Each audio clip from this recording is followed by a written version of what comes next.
എൻ്റെ പേര് ധ്യാൻ മൻമോഹൻ. എല്ലാവർക്കും എൻ്റെ ചാനലിലേക്ക് സ്വാഗതം. കൂട്ടുകാരെ, നമുക്കിന്നൊരു കഥ പറഞ്ഞാലോ? കഥയുടെ പേരാണ് കൊതിയനായ മുതല. ഒരിടത്ത് ഒരു കുളത്തിൽ കൊതിയനായ മുതല ഉണ്ടായിരുന്നു. ആ മുതലയുടെ വലിയ ആഗ്രഹം മരത്തിൻ്റെ മുകളിൽ ഉണ്ടായിരുന്ന ഒരു കുരങ്ങൻ്റെ ഹൃദയം തിന്നാനായിരുന്നു. അതിനുവേണ്ടി അവനൊരു പദ്ധതി ഉണ്ടാക്കി. മുതല കുരങ്ങനോട് പറഞ്ഞു, നീ എൻ്റെ പുറത്ത് കയറിക്കോളൂ, ഞാൻ നിന്നെ കുളം മുഴുവൻ ചുറ്റിക്കാണിക്കാം.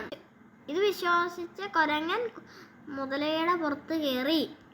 കുളത്തിൻ്റെ നടുവിലെത്തിയപ്പോഴാണ് മുതല പറയുന്നത്, നിന്റെ ഹൃദയം തിന്നാനാണ് ഞാൻ നിന്നെ ഇവിടെ കൊണ്ടുവന്നത്.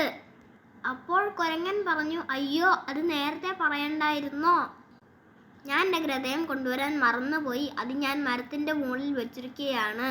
നീ അവിടെ എന്നെ തിരിച്ചു കൊണ്ടെത്തിച്ചാൽ അത് ഞാൻ മരത്തിൻ്റെ മുകളിൽ നിന്ന് എടുത്തു തരാം.